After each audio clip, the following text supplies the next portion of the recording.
சபரிமலை ஐயப்பன் கோயில் நடை இன்று மாலை திறக்கப்படும் உள்ள நிலையில் மேலறிய விவரங்களை நமது செய்தியாளர் சந்தோஷிடம் கேட்கலாம். சந்தோஷ், சபரிமலை ஐயப்பன் கோயில் நடை இன்று மாலை திறக்கப்பட உள்ள நிலையில் ஏற்பாடுகள்லாம் எந்த அளவுக்கு செய்யப்பட்டுள்ளது? மேலறிய விவரங்களை நீங்க சொல்லலாம். நிச்சயமாக கடந்த காலங்களை கருத்தில் கொண்டு இந்த ஆண்டு சபரிமலையினுடைய மண்டல மகர விளக்கு பூஜைக்காக சபரிமலை சன்னிதானத்திற்கு வரக்கூடிய ஐயப்ப பக்தர்கள் எந்த விதமான பிரச்சனையும் இன்றி சுவாமி தரிசனம் செய்து திரும்பி செல்லும் வகையில் பல்வேறு ஏற்பாடுகளை கேரள அரசாங்கமும் அதே போல தேவசம் போர்டு அதிகாரிகளும் செய்திருக்கிறார்கள். தற்பொழுது பார்த்தீங்கன்னா இது உலகம் முழுவதும் இருக்கக்கூடிய ஐயப்ப பக்தர்களுடைய ஒரு விரத காலம்னு தான் சொல்லணும். இந்த காலகட்டத்தில் ஐயப்ப பக்தர்கள் எல்லாருமே பார்த்தீங்கன்னா அவங்க விரதம் இருந்து மாமிச உணவுகளை தவிர்த்து அவர்கள் சபரிமலைக்கு மாலை அணிந்து வரக்கூடிய ஒரு காலகட்டமாக கருதப்படுகிறது. இந்த மண்டல மகர விளக்கு பூஜைக்காக இந்த ஆண்டு நடை இன்று மாலை 4 மணிக்கு திறக்கப்பட இருக்கிறது. இன்றைக்கு வேறு எந்த பூஜைகளும் இருக்காது.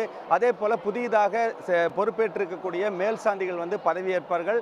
இதைத் தொடர்ந்து இன்று பிற்பகல் 1 மணி அளவிலிருந்து பக்தர்கள் பம்பையிலிருந்து சன்னிதானத்திற்கு செல்வதற்கு நீலிமலை அப்பாச்சிமேடு வழியாகவும் சுவாமிமலை வழியாகவும் அனுமதிக்கப்பட இருக்கிறார்கள்.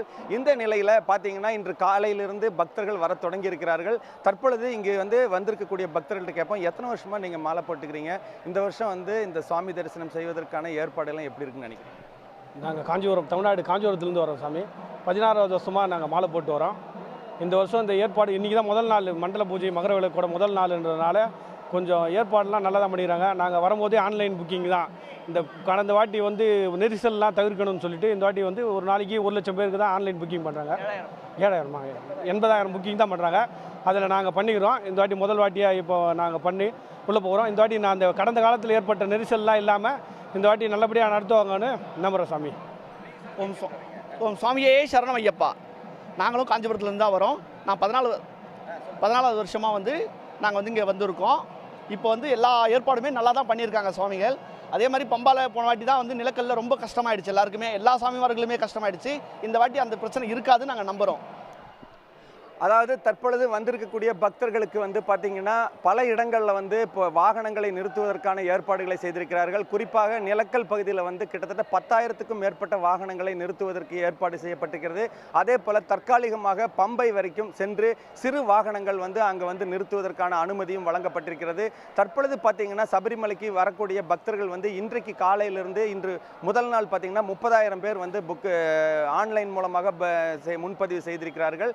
தற்பொழுது இந்த மண்டல மகர விளக்கு பூஜை காலகட்டத்தில் பார்த்தீங்கன்னா 80,000 பேருக்கு தினசரி சுவாமி தரிசனம் செய்வதற்கான அனுமதி ஆன்லைன் மூலமாக முன்பதிவு செய்யலாம். இதில் 70,000 பேர் ஆன்லைன் மூலமாகவும் அதே போல் ஸ்பாட் புக்கிங் என்று சொல்லக்கூடியது 10,000 பேருக்கும் அனுமதிக்கப்பட்டிருக்கிறார்கள்.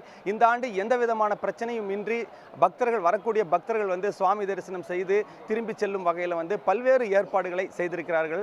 தற்பொழுது இன்று காலை முதலே பார்த்தீங்கன்னா சபரிமலைக்கு செல்லக்கூடிய பக்தர்கள் தமிழகம் மற்றும் ஆந்திரா பகுதிகளிலிருந்து அதிக அளவு வருகிறார்கள். இங்கே எரிமேலியில் இருக்கக்கூடிய சாஸ்தா கோவிலில் இவர்கள் தரிசனத்தை முடித்துக்கொண்டு இன்று காலை இவங்க சபரிமலை சன்னிதானம் செல்வதற்காக புறப்பட தயாராக இருக்கிறார்கள் இந்த ஐயப்ப பக்தர்கள். உங்களுடைய விரிவான தகவலுக்கு நன்றி சந்தோஷ். உடனுக்குடன் செய்திகளை தெரிந்து கொள்ள சன் நியூஸ் பெல் ஐகானை கிளிக் பண்ணுங்க.